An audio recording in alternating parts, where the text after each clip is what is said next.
The Deep Space Monitoring Station orbited Neptune in complete silence.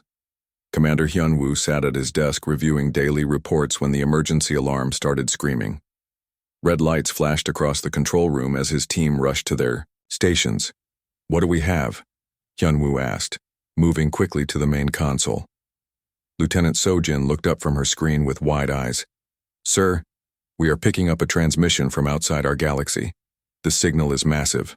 Someone is broadcasting, on every frequency at once." Hyun-woo frowned. In his 20 years of service, he had never seen anything like this. The transmission was so powerful it was overloading their equipment. "Can you clean it up?" "Working on it now, sir." Sojin typed rapidly, her fingers dancing across the controls. Static filled the speakers, then slowly cleared into something that made everyone in the room freeze. The voice was beautiful and musical, like wind chimes in a gentle breeze, but the words were filled with terror and desperation. "This is High Crystal Velana of the Velani Empire. Our world is dying. The Krotek horde has broken through our defenses. They consume everything. Our cities burn. Our people fall. We have perhaps 3 days before total extinction." The room fell silent except for the soft hum of computers. Hyun-woo had heard rumors of alien civilizations, but this was the first confirmed contact in human history. The voice continued with growing panic. "We broadcast to all who can hear. The Krotek number in thousands. Their ships blot out our suns. We call upon the warriors of the Deathworlds. Only those who know true war can face such evil. If any hear this who have conquered their own savage worlds, we beg for aid. We will share all our knowledge, all our resources. Please, we have children who will never see another dawn." The transmission ended with what sounded like crystal breaking. The silence that followed felt heavy and cold. "Sir," Sojin whispered. "They mentioned Deathworlds. They are calling for us." Hyun-woo nodded slowly. Earth was classified as a death world by galactic standards. The gravity, the weather, the predators, and the constant wars had created a species that other aliens found terrifying. But until now, humans had never proven it in space. "Get me Admiral Tae-hyung immediately," Hyun-woo ordered. "Full priority transmission." While they waited for the connection, Communications Officer Na-ri spoke up. "Sir, I am tracking similar transmissions being received by monitoring stations throughout human space. Everyone is getting this message." The main screen flickered to life, showing Admiral Tae-hyung in his office on Luna Command Station. The old man looked tired, but his eyes were sharp. "Commander, I assume you have heard our alien friends." "Yes, sir. What are your orders?" "I have been in contact with Earth High Command for the last 10 minutes.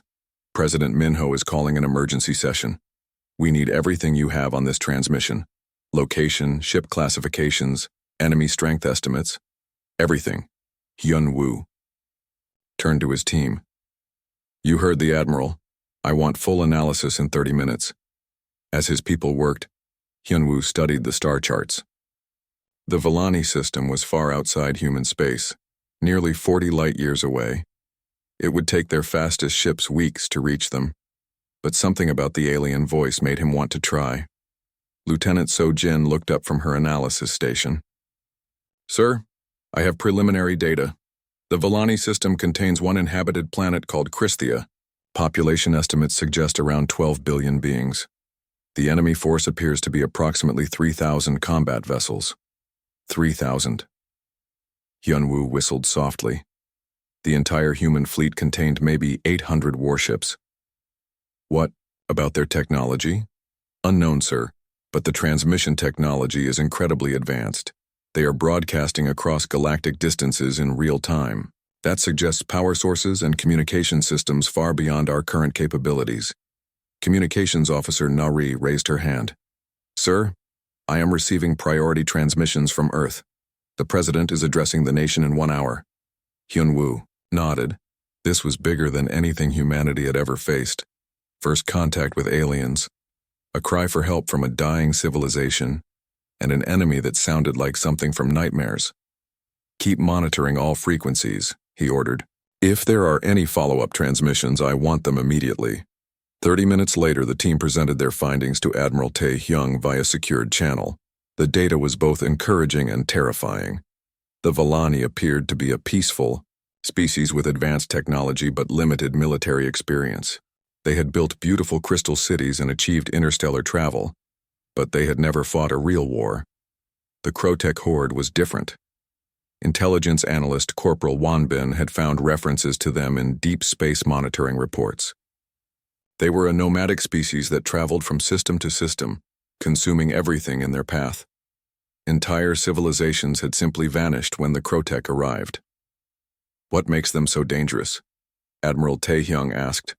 Wanbin pulled up tactical data. They fight like insects, sir. Hive-mind coordination. No regard for individual losses. They keep coming until everything is consumed or they are completely destroyed.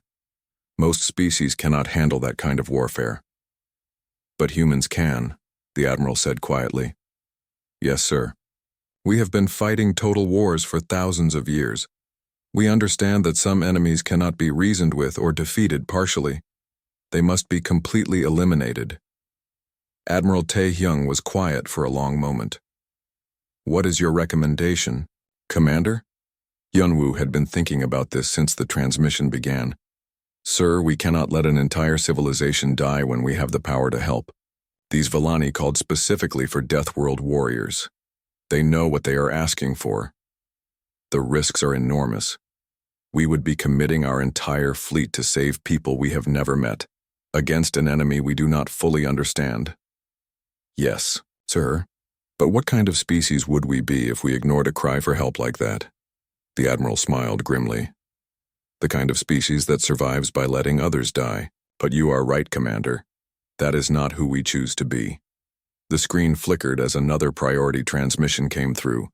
This time it was President Min Ho himself, calling from the emergency bunker beneath Geneva. Admiral, I have consulted with the Global Security Council. We are authorizing Operation Starfall. You have permission to deploy everything we have. Admiral Taehyung straightened in his chair. Everything, sir. Every ship, every marine, every weapon in our arsenal. If we are going to do this, we do it completely. No half measures. Commander Hyunwoo felt his heart racing. In just a few hours, humanity would launch its largest military operation in history. Not to conquer territory or resources, but to save strangers from an enemy they had never faced. Time to deployment? The President asked. 6 hours for the first battle groups. 12 hours for full fleet mobilization. The President nodded. Make it happen. And Admiral, when we arrive at that alien world, I want the galaxy to understand exactly what Deathworld warriors can do when they decide to protect the innocent. The transmission ended, leaving Commander Hyunwoo staring at the star charts. Somewhere out there, crystal beings were dying while monsters consumed their world. Soon, they would learn what happened when humans answered a distress call. The age of human isolation was ending. The age of human protection was about to begin.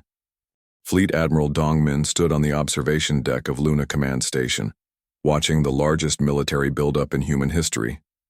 Ships arrived every few minutes from across human space. Massive dreadnoughts from Mars orbit, fast attack cruisers from the Jupiter stations, stealth frigates from the Outer Rim colonies. The sight filled him with both pride and worry. Admiral, the 4th battle group has just arrived from Alpha Centauri, reported Captain Da-Yun as she approached with a data pad. That brings our total to 612 combat vessels. Dongmin nodded, still watching the ships take formation. How long until we reach full strength? Another 4 hours, sir. The final ships are coming from the Proxima system. We should have 847 warships ready for jump. The numbers were impressive, but Dongmin had seen the intelligence reports about their enemy. The Krotech horde fielded over 3,000 ships, each one built for war and crewed by beings that knew nothing but violence. This would not be an easy fight. Sir, Captain Da-Un continued, Dr. Haewan has completed her analysis of the Krotech species. She requests a meeting with senior staff. Set it up in Conference Room Alpha. Get all department heads there in 30 minutes. Dongmin took one last look at the growing fleet before heading to the briefing. The corridors of Luna Command were busy with personnel rushing between stations. Everyone knew this was different from the usual military exercises. This was real war against a real enemy. Dr. Hei-Wan was already setting up her presentation when Dong-min arrived. The xenobiologist looked tired but determined. Around the table sat the key officers who would lead humanity into its first interstellar war. "What do we know about these Krotech?" Dong-min asked, taking his seat. Dr. Hei-Wan activated the holographic display. A three-dimensional image of an insect-like creature appeared, standing over 3 meters tall with thick armor plating covering its body. "The Krotech are a hive-mind species," she began. "Each individual warrior is connected to a central intelligence through bioelectric signals. They do not think as individuals. They think as a collective organism." Captain Ji Ho, commander of the experimental ship Prometheus, leaned forward. "What does that mean for combat?" "It means they coordinate perfectly. No confusion, no hesitation. When one Krotech sees an enemy, they all know about it instantly. But there is a weakness. Disrupt the command structure, and the entire formation becomes chaotic." Weapons specialist Wan Bin raised his hand. "What about their armor and weapons?" "Their natural armor can stop most energy weapons used by other galactic species, but they have never encountered kinetic weapons like ours. Our analysis suggests that high-velocity projectiles will be very effective." This brought smiles to several faces around the table. Humans had perfected projectile weapons over thousands of years of warfare. While other species used energy beams and plasma bolts, humans still used bullets and shells. Simple, reliable, and devastating. "How do they fight?" asked Marine Colonel Jae Sung. "Like army ants. They swarm over everything, consuming and destroying. They do not take prisoners. They do not negotiate.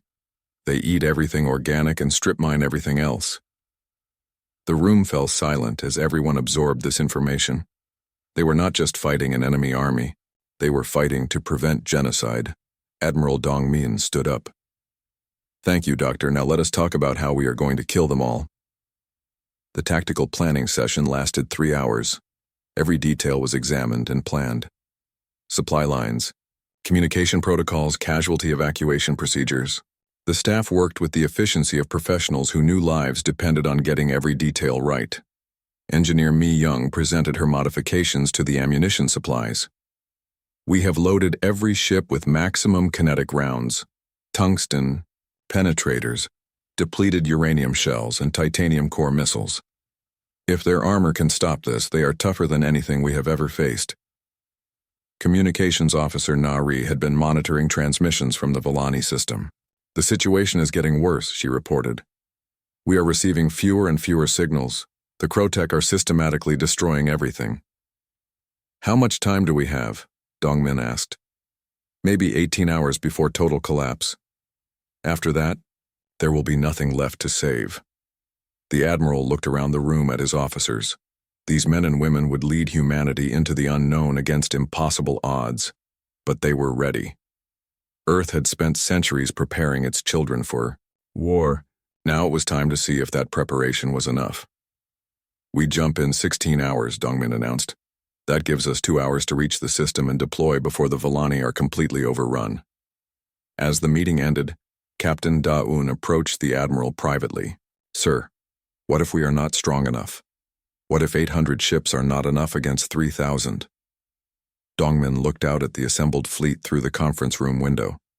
Ships as far as the eye could see, each one crewed by humans, ready to fight and die for people they had never met. "Then we make sure our sacrifice means something," he said quietly. "We go in fast and hit them hard. We show the galaxy what Deathworld warriors can do when they fight to protect the innocent."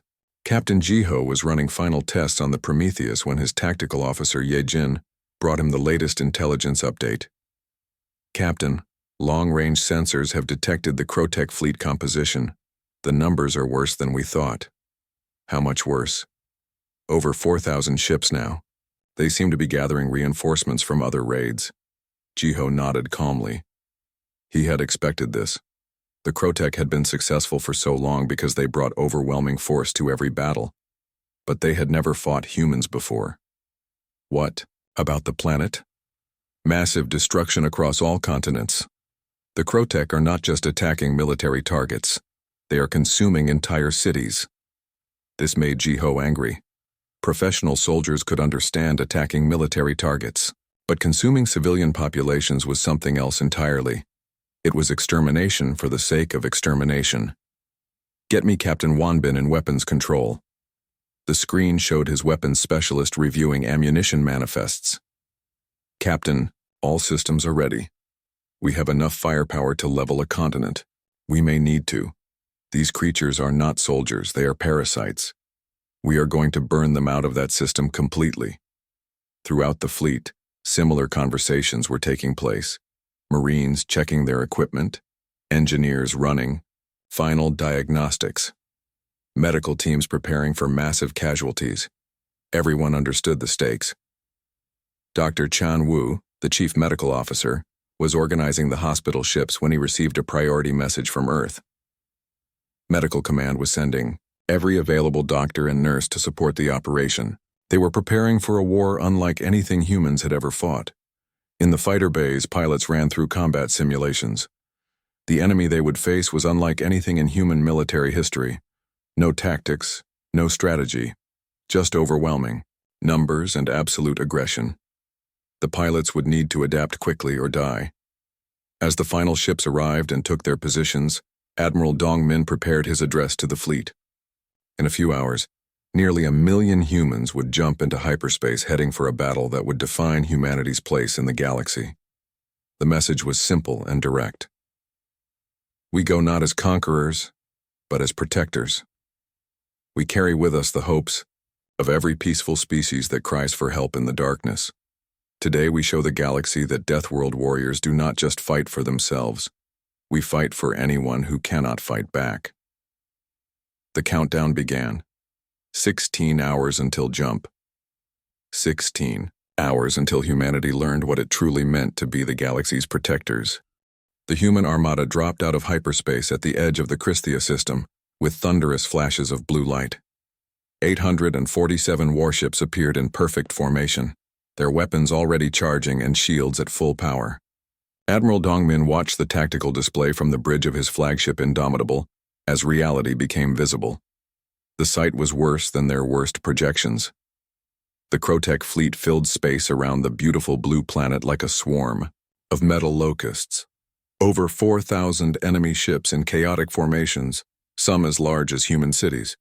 Closer to the planet, the hulks of destroyed Volani defense platforms drifted in slowly expanding debris clouds. My God, whispered Captain Da-Un as she studied her sensors. They have completely surrounded the planet. No escape routes. No safe zones. Captain Bo-Ram of the stealth reconnaissance vessel Sharp Eye was already deep in the system, her ship invisible to enemy scanners. Her voice came through the encrypted channel with professional calm, despite what she was seeing. Admiral, I have close-range visuals of the enemy fleet. The Krotech ships are crude but heavily armed. Thick armor plating, multiple weapon batteries. They are built for one purpose only. What about the planet? Dongmin asked. Massive damage across all continents. I can see fires burning in what used to be crystal cities. The Krotech are landing. Troops and systematically consuming everything. Admiral, we need to move fast. There may not be much time left. On the planet's surface, the remaining Volani were fighting a hopeless battle. High Crystal Vellana crouched in the ruins of her palace, watching through broken walls as Krotech warriors tore through her people. The crystalline beings were beautiful but fragile, never designed for violence. They died easily under the claws and mandibles of their attackers. Any word from those who answered our call? Asked her aide, Crystal Keeper Zolman. Nothing yet. Perhaps no one heard. Perhaps no one cared. Then the sky lit up with impossible light as nearly 1,000 human ships materialized in space above. Them. The Volani stared in wonder at their saviors, not yet understanding what kind of beings had come to their aid. Hive Commander Jektar of the Krotech noticed the new arrivals but dismissed them as another minor species seeking glory. His species had conquered over 100 worlds. Every time desperate aliens would arrive with small fleets and grand speeches. Every time they would flee or die when they saw the true power of the Horde. Jektar ordered his standard intimidation display, 1,000 Krotech ships moved into threatening formations while broadcasting images of their previous conquests. Entire planets stripped bare, civilizations reduced to empty husks. Usually, this was enough to send the newcomers running. Admiral Dongmin watched the enemy display with professional interest. They are trying to scare us off. How thoughtful of them to gather in such convenient target formations. Orders, sir? Asked Captain Da-un. Show them what Deathworld warriors think of their intimidation tactics. The human response was immediate and devastating. 200 ships fired simultaneously, their tungsten rounds accelerating to significant fractions of light speed. The kinetic projectiles struck 3 Krotech scouting vessels and simply erased them from existence. No explosions. No debris. Just empty space where enemy ships used to be. The galaxy watched in stunned silence as the primitive kinetic weapons proved more effective than any energy weapon system. The Krotech had never encountered anything like it. Hive Commander Jektar felt something he had never experienced before. Fear. His species had thick armor that could deflect energy beams and plasma bolts. But these solid projectiles punched through their strongest ships like they were made of paper. All ships attack Formation Delta, Jektar ordered. Eliminate these newcomers quickly. The Krotech fleet began moving toward the humans with the coordination of a single organism, 4,000 ships acting as one mind, closing in for the kill. But Admiral Dongmin had studied their tactics and was ready. Execute Operation Hammer Strike, he commanded. Lieutenant Colonel Jae-sung was waiting for those words. His marine assault pods launched from 100 ships simultaneously, aiming for the largest Krotech vessels. The pods were small and fast, designed to penetrate enemy hulls and deliver their deadly cargo directly to the enemy command centers. Marines, we are going into the belly of the beast, Jae-sung announced over the squad channel. Remember your training. These creatures are strong and fast, but they have never fought humans before. Show them what Deathworld evolution produces. The first pods punched through Krotech armor and deployed their teams into alien corridors filled with chittering, nightmare creatures. The Marines found themselves in brutal close-quarters combat against enemies that stood 3 meters tall and moved with insect-like speed. But humans had advantages the Krotech had never encountered. Powered armor that multiplied their strength. Projectile weapons that could punch through organic carapaces. And most importantly, the ability to think and adapt individually while still working as a team. Sergeant Misuk led her squad through the twisting passages of a Krotech command ship, hunting for the bridge. The corridors were dark and filled with the smell of decay and alien pheromones. Strange organic growths covered the walls like living carpet. Contact front, called Corporal Hyun Ki as the first Krotech warriors rounded a corner. The insectoid creatures were horrifying up close, with multiple sets of claws and mandibles designed for tearing flesh. But Misuk's squad had trained for This gunfire echoed through the alien ship as human weapons found their targets. The Krotech discovered that their natural armor, so effective against the energy weapons of other species, offered little protection against armor-piercing rounds fired at close range. Dr. Chan Wu monitored the battle from the medical frigate, Mercy, watching the tactical displays with growing amazement. His sensors were picking up something remarkable in the combat data. The Krotech hive mind was beginning to fragment under the stress of fighting humans. Admiral, you need to see this, Chan Wu reported. The enemy coordination is breaking down. Our boarding teams are causing psychological effects beyond simple casualties. Explain, Doctor. The Krotech hive mind has never encountered an enemy that fights back with equal aggression. They are experiencing something like panic for the first time. Individual warriors are beginning to act independently, breaking away from central control. Admiral Dongmin smiled grimly. This was exactly what they had hoped for. Humans had spent millions of years evolving as persistence predators. They did not just fight to survive, they fought to win completely. All ships press the attack, target their command vessels. We are going to shatter their unity completely. Captain Jiho led his destroyer squadron in precise strikes against Krotech communication nodes. The Prometheus and her sister ships moved with deadly efficiency, their weapon systems coordinated by human tactical computers that could process battlefield information faster than any hive mind. Target locked, reported weapons specialist. 1 bin. Crotech command carrier bearing 27 Mark IV. Fire. The concentrated firepower of 6 human destroyers struck the massive Crotech vessel simultaneously. The enemy ship, designed to coordinate hundreds of smaller craft, came apart in a spectacular explosion that lit up the space around it. Across the battlefield, similar scenes played out as human forces demonstrated the difference between their style of warfare and everything the galaxy had seen before. Other species fought defensive battles. They tried to survive and maybe gain small advantages. Humans fought to utterly destroy their enemies. The Crotech began to realize they had made a terrible mistake. These were not the weak, peaceful beings they usually encountered. These were apex predators from a death world, and they had just threatened something the humans had chosen to protect.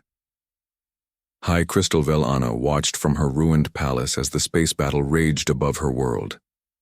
The human ships moved with purpose and coordination that impressed even her advanced civilization.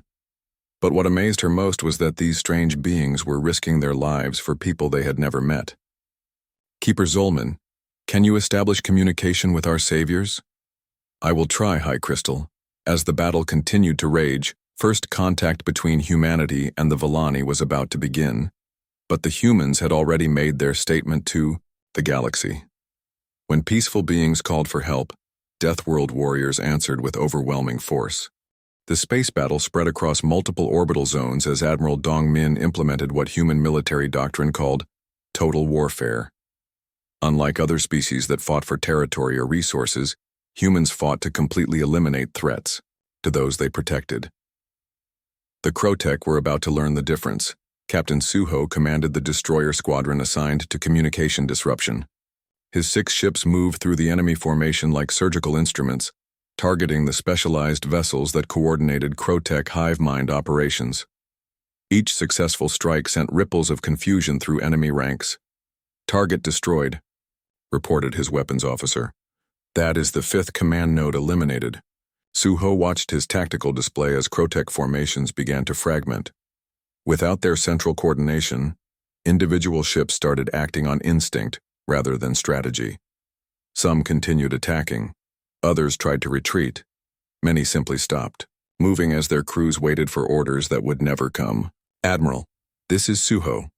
Enemy coordination is collapsing in sectors 7 through 12. Recommend immediate assault by Marine units.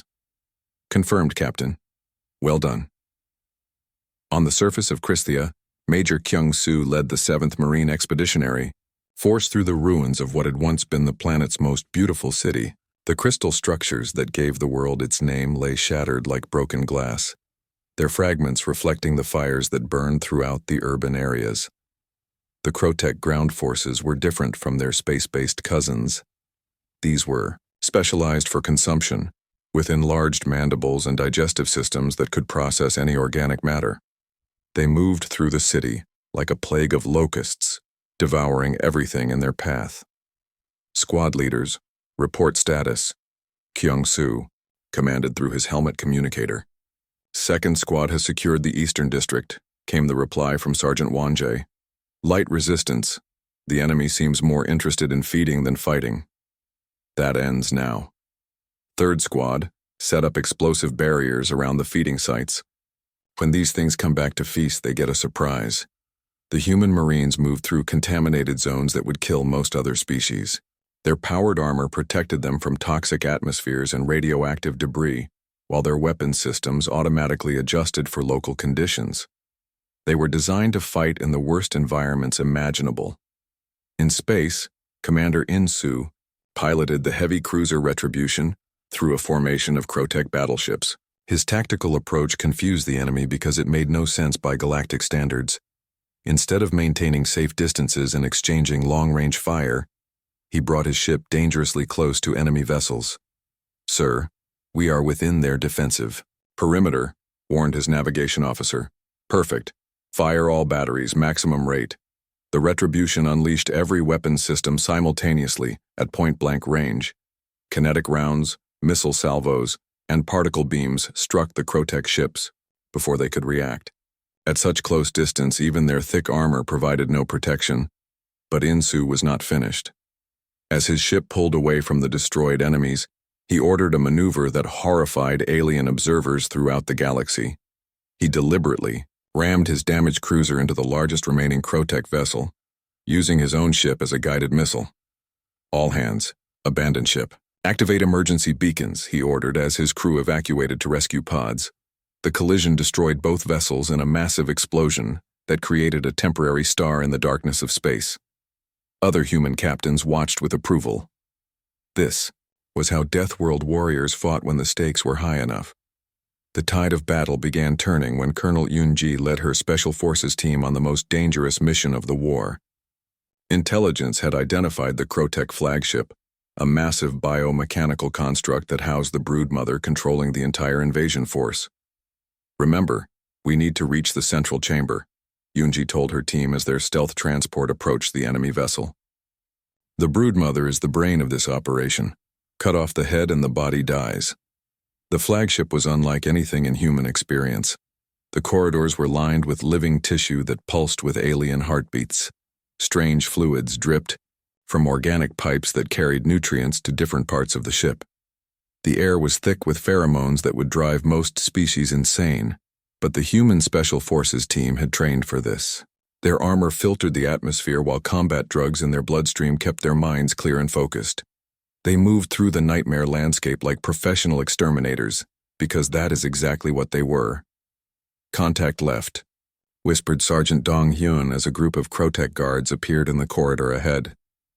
These were the elite warriors that protected the broodmother, larger and more dangerous than the standard soldiers. The firefight that followed was brutal and quick. Human weapons designed for armor penetration met Crotech natural defenses in close combat. But the humans had advantages their enemies could never understand. They fought not just with weapons and training, but with the accumulated rage of a species that had spent millennia perfecting the art of war. Dr. Young-ho, analyzing battle data from the science vessel Discovery, made a crucial breakthrough that would change the course of the fight. His xenobiology team had been studying Crotech behavior patterns and discovered something remarkable about their feeding frenzy. "Admiral, I have critical intelligence," Young-ho reported. "The Crotech consumption behavior is not just about nutrition, it is a biological imperative triggered by specific pheromone cascades. If we can disrupt those chemical signals, we can shut down their entire behavioral matrix." "What do you need, Doctor?" "Time and access to their biological systems. I can synthesize a compound that will interfere with their pheromone communication, but someone needs to deliver it to their central processing areas." Admiral Dongmin looked at the tactical display showing Colonel Yunji's team deep inside the enemy flagship. "How long do you need?" 6 hours for synthesis. Delivery method is up to you." "You have 4 hours. Our people inside the enemy ship will not last longer than that." As Dr. Young-ho worked frantically to develop his biological weapon, the battle reached new levels of intensity. Human casualties were mounting, but something unexpected was happening. Instead of retreating or requesting reinforcement, the losses only made the remaining forces fight harder. Captain Jin-ae, commanding the hospital ship Mercy, watched this phenomenon with amazement. Her medical teams worked around the clock to treat wounded Marines and ship crews, but the patients kept requesting to return to combat as quickly as possible. "Doctor, you need to see this," called Nurse Hyrin from the recovery ward. "The wounded are not acting like normal casualties." Jin-ae found Marines with serious injuries demanding to return to their units. Pilots with burned hands insisting they could still fly. Ship crews with radiation exposure asking for temporary treatment so they could get back to their stations. "What drives them?" asked a Vellani refugee they had rescued from the planet's surface. High Crystal Vellana had been brought aboard for medical treatment and was observing human behavior with fascination and fear. "We do not fight for conquest or glory," Jin-ae explained. "We fight because someone asked for help. In human culture, that creates an obligation that goes beyond personal survival. This concept was alien to most galactic species. They fought for territory, resources, or survival. But humans fought for abstract concepts like justice and protection. It made them incredibly dangerous to enemies and incredibly valuable to allies. The Yao breakthrough came when Colonel Yunji's team finally reached the broodmother's chamber. The creature was enormous, filling most of the central space with its bloated form. Organic cables connected it to every system on the ship, making it both the brain and nervous system of the entire vessel. Young-ho, we have reached the target, Unji reported. But this thing is massive. How do we deliver your compound? Direct injection into the main nerve clusters. You should see large organic nodes throughout the chamber. The battle to reach those nodes was desperate and savage. The Brood Mother's defensive systems included warrior drones and automated weapons that filled the air with deadly projectiles. But the human Special Forces team had trained for impossible missions. As they fought their way through the alien defenses, Dr. Young-ho completed his pheromone disruptor compound. The weapon was elegantly simple, designed to interfere with the chemical communication that held the Crotech hive mind together. Compound ready for deployment, Young-ho announced. Warning, the effects will be immediate and system-wide. All Crotech forces will be affected simultaneously. Colonel Yoonji looked around the nightmarish chamber where her team was fighting for their lives against overwhelming odds. Do it. Whatever happens to us, make sure these monsters never threaten anyone again. The injection was quick and efficient. The compound spread through the Brood Mother's nervous system in seconds, then transmitted through the bioelectric network to every Crotech in the system. The effect was instantaneous and devastating. 4,000 enemy ships suddenly lost coordination as their hive mind shattered into thousands of individual consciousnesses. Warriors who had never thought independently began making random decisions. Ship captains who had always followed the collective will start. The battle reached its final phase as Admiral Dongmin authorized the deployment of humanity's most guarded weapons. The time for measured responses had passed. Now it was time to show the galaxy what happened when Deathworld warriors decided to end a threat completely. Captain Sungmin commanded the stealth fleet, 12 ships that had remained hidden throughout the battle. His vessels carried weapons that most civilized species considered too dangerous to build. Planet cracker mines, relativistic kill vehicles, weapons designed to destroy entire star systems if necessary. Admiral, stealth fleet is in position, Sungmin reported from his flagship Shadow Strike. Targets are locked, awaiting final authorization. You have authorization, Captain. End this. The stealth ships revealed themselves by launching their devastating cargo. Planet cracker mines spread throughout the Crotech formations, each one powerful enough to shatter a moon. The relativistic kill vehicles accelerated to incredible speeds, becoming unstoppable projectiles that could punch through any armor. The results were spectacular and terrifying. Entire sections of the enemy fleet simply vanished as the mines detonated. The few Crotech ships that survived the initial wave found themselves facing weapons that moved too fast to track or intercept. On the surface of Christhia, Major Hyarin watched in amazement as the enemy ground forces began to collapse. The Crotech warriors were consuming each other in desperate feeding frenzies as their biological programming went haywire without the Brood Mother's control. All squads, maintain safe distances, Hyarin ordered. Let them destroy themselves. We will clean up whatever is left. Her battalion had discovered that human ingenuity extended far beyond weapons technology. They had turned the enemy's cannibalistic nature against them by poisoning feeding sites with delayed-action biotoxins. Now the Crotech were literally killing themselves with every bite. But some of the enemy forces were not affected by the biological disruption. These were the older warriors, veterans of many campaigns who had learned to function independently. They retreated to defensive positions and continued fighting with desperate fury. Major, we have a problem, reported Sergeant Jiwoo. Approximately 2,000 enemy troops have fortified the central hive complex. They are not affected by the pheromone disruptor. Hyarin studied the tactical display on her helmet screen. The enemy position was strong, built into the ruins of what had once been the Villani capital city. Taking it would require a frontal assault against heavily defended positions. Request orbital bombardment, she decided. Level the entire complex. Major, there may be Villani survivors in that area. Hyarin paused. This was the kind of decision that separated professional soldiers from amateur warriors. Save resources and time by destroying everything, or risk human lives to save aliens they had never met. Negative on orbital bombardment. We go in on foot. Prep the assault teams. This decision perfectly captured what made humans different from other species.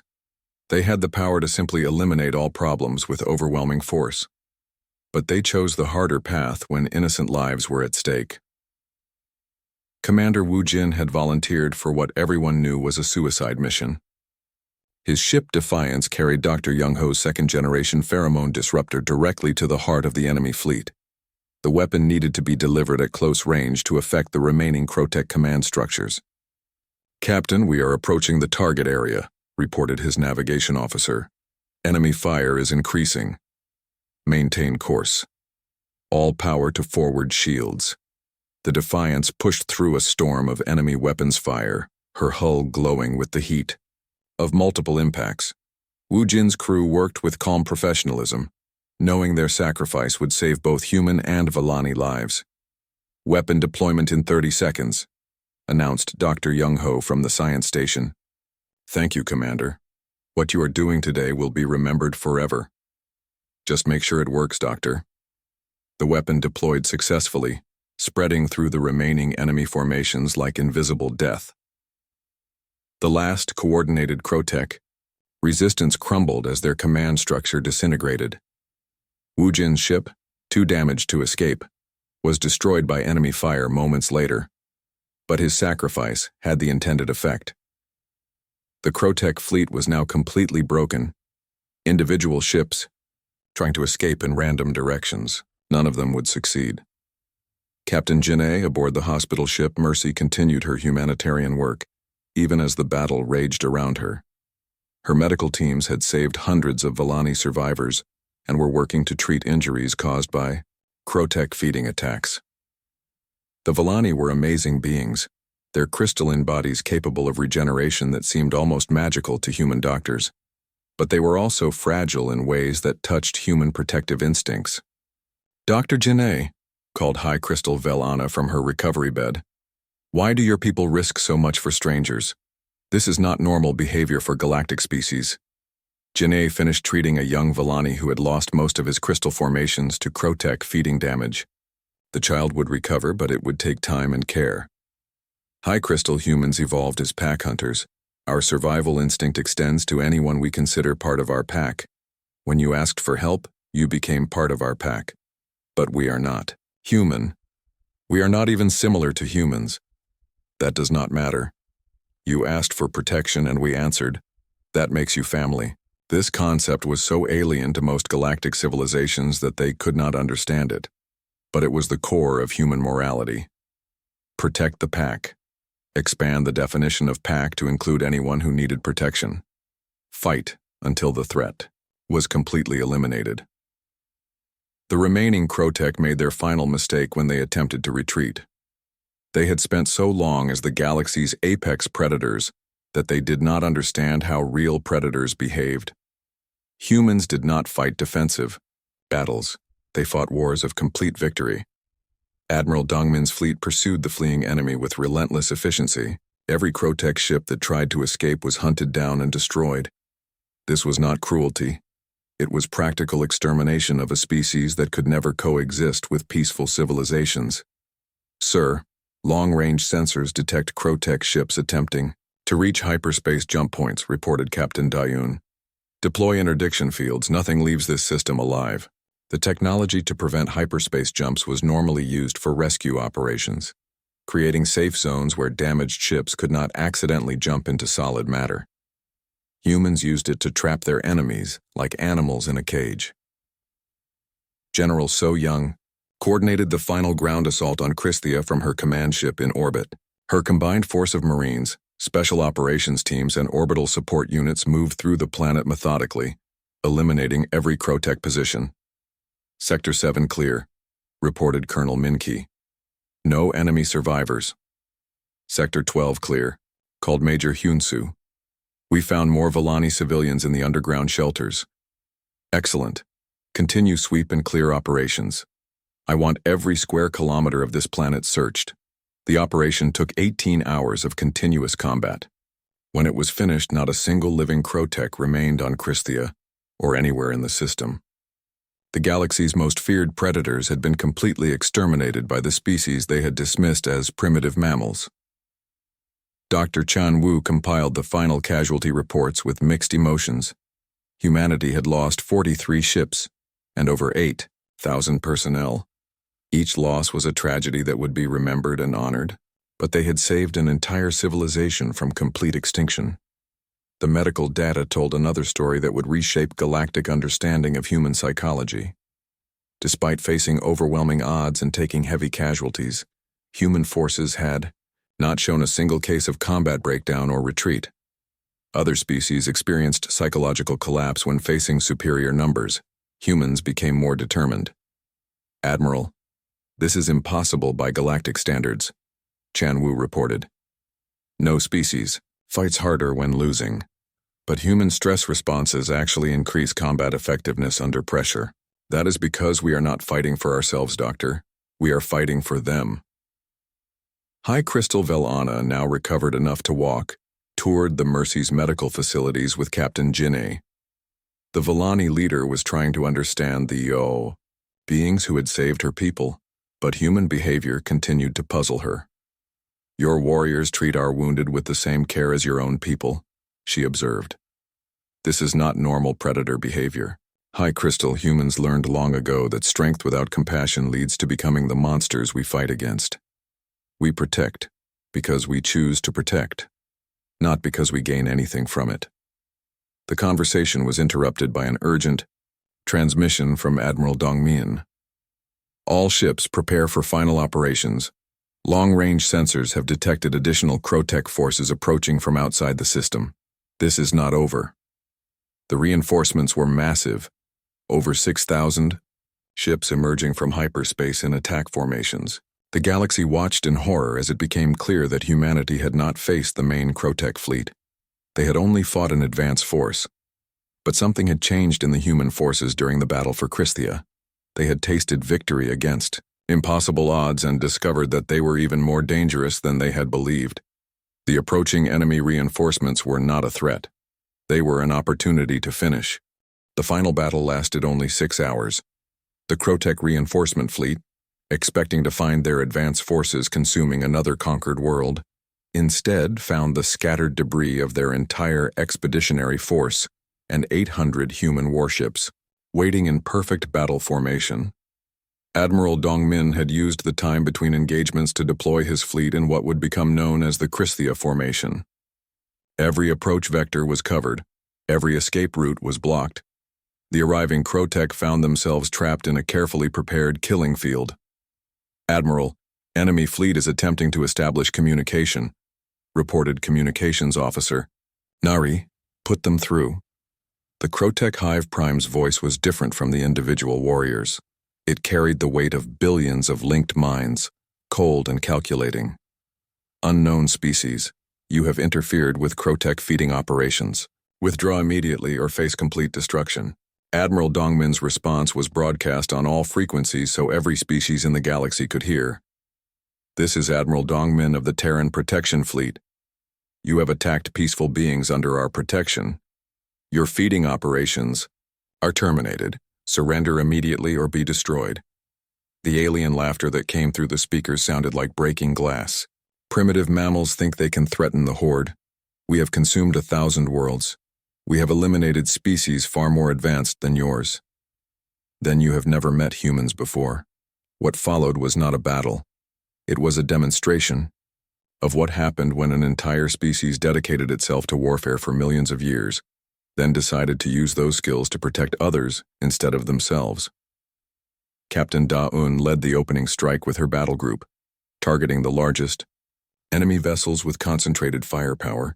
The upgraded kinetic weapons, modified with Dr. Young-Ho's biological disruptors, did not just destroy enemy ships.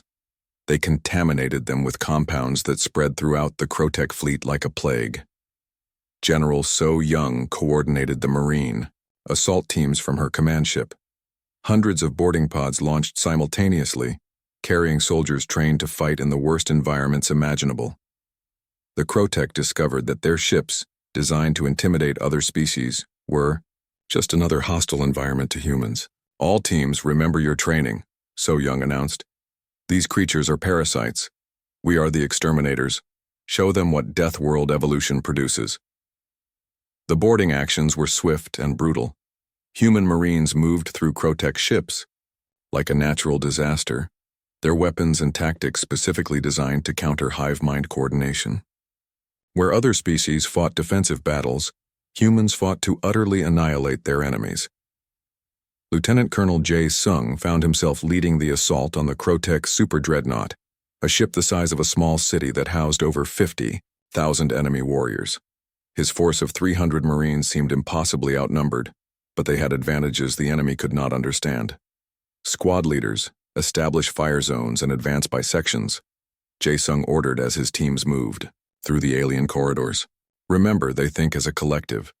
Disrupt their communication and they become just large insects. The battle for the Super Dreadnought became legend throughout human space. 300 Marines against 50,000 alien warriors in close quarters, combat that lasted for 4 hours. When it was over, not a single Crotech survived, and Jae Sung's force had lost only 18 soldiers. Captain Jiho's experimental ship, Prometheus, proved that human innovation extended far beyond conventional weapons. His crew had developed new tactics during the battle, using their ship's advanced systems to coordinate fleet-wide attacks that maximized damage while minimizing human casualties. Tactical analysis complete, reported his officer Ye Jin. Enemy resistance is collapsing system-wide. Recommendation is full pursuit to prevent any survivors from regrouping. Agreed. Signal the fleet. No survivors, no retreat, no mercy for those who consume the innocent. The pursuit lasted 3 days as human forces hunted down every fleeing Crotech ship. Admiral Dongmin split his fleet into hunting groups that pursued the enemy across multiple star systems. The message was clear. Attacking peaceful species under human protection would result in complete extermination. Dr. Young-ho's biological weapons proved devastatingly effective against the Crotech physiology. The compounds did not just kill. They prevented the corpses from being consumed by other Crotech, breaking their cycle of reinforcement through cannibalism. The beauty of this weapon, Young-ho explained to his research team, is that it turns their greatest strength into their greatest weakness. Their habit of consuming fallen comrades now spreads the disruptor throughout their entire population. President Min-ho received the final battle report. While meeting with representatives from every major galactic civilization, the room was silent as he read the numbers aloud. Total Crotech forces engaged, approximately 10,000 ships and 5 million warriors. Total Crotech survivors, 0. Human casualties, 51 ships and 11,000 personnel. The alien delegates stared at him in shock. No species in galactic history had achieved such a complete victory against the Crotech horde. Most civilizations considered survival against them to be success. Humans had achieved total extermination. President Min-ho, spoke Ambassador Keltar of the Zenthan Republic. Your species has accomplished something we thought impossible. The Crotech have been eliminated completely? Correct. They will never threaten anyone again. But how? Our greatest military minds studied this problem for centuries. The Crotech were considered unbeatable. President Min-ho looked around the room at representatives of dozens of advanced civilizations. Ambassador, you studied the problem of defeating the Crotech. We solved the problem of protecting our friends. The approach makes all the difference. Captain Da-Yoon supervised the massive humanitarian relief operation on Christhia. Human engineering teams worked alongside Volani survivors to rebuild their crystal cities using human construction techniques. The aliens were amazed at how quickly the humans could transform destruction into new growth. Captain, why do your people work so hard to help us? Asked Crystal Keeper Zolman as he watched human machines clearing debris from the capital city. You have already saved us. You owe us nothing more. Dawn looked out over the construction sites where human and Volani teams worked side by side. Keeper, saving you was just the beginning. Humans do not help halfway. When we protect someone, we commit completely. The reconstruction of Christia became a model for human-alien cooperation. Human industrial capacity combined with Villani artistic vision to create cities more beautiful than anything that had existed before the war. But the aliens noticed something disturbing about their saviors. The same organizational efficiency that had destroyed the Krotech now rebuilt an entire civilization in weeks. The humans approached reconstruction with the same systematic thoroughness they applied to warfare. It was both inspiring and terrifying. Dr. Haywan's final xenobiology report became required reading for every government in the galaxy. Her conclusions about human psychology would reshape interstellar politics for generations. Humans represent a unique evolutionary path, she wrote. They developed cooperative hunting instincts on a scale that allows them to treat entire alien civilizations as part of their protective group. This makes them incredibly dangerous to enemies and incredibly valuable to allies. The aftermath brought changes no one had expected. Species that had previously ignored or dismissed humanity now sent diplomatic envoys with alliance offers and tribute gifts. The galactic power structure shifted overnight as civilizations realized that military might belonged to the species everyone had underestimated. The Villani High Council formally requested to become a human protectorate, offering their advanced technology in exchange for permanent security guarantees. Similar requests came from dozens of other peaceful species who had heard about the Krotech's complete destruction. Admiral Dongmin's final log entry became legendary throughout human space and beyond. Today we learned that when peaceful beings call for help, Deathworld warriors do not send aid. We send everything. The galaxy is safer now not because we conquered it, but because we chose to protect it. The establishment of the Terran Protection Protocols marked humanity's formal acceptance of the role of galactic protector. Human patrol fleets began operating throughout known space, their mere presence enough to deter aggressive species from attacking peaceful civilizations. Commander Hyunwoo, now promoted to Admiral and given command of the new Outer Rim Protection Fleet, reflected on how quickly everything had changed. A simple distress signal had transformed humanity from an isolated species into the galaxy's guardians. The final scene took place in the rebuilt crystal gardens of Christia, where a young Villani child named Sil-Ara played among flowers that grew in patterns impossible before human terraforming technology. She did not understand that the strange beings who had saved her world had fundamentally altered the balance of power in the galaxy forever. But she knew that when the nightmares came, when she dreamed of the monsters that had tried to eat her people, she could look up at the stars and see the lights of human ships standing guard. The Deathworld warriors had come when called, and they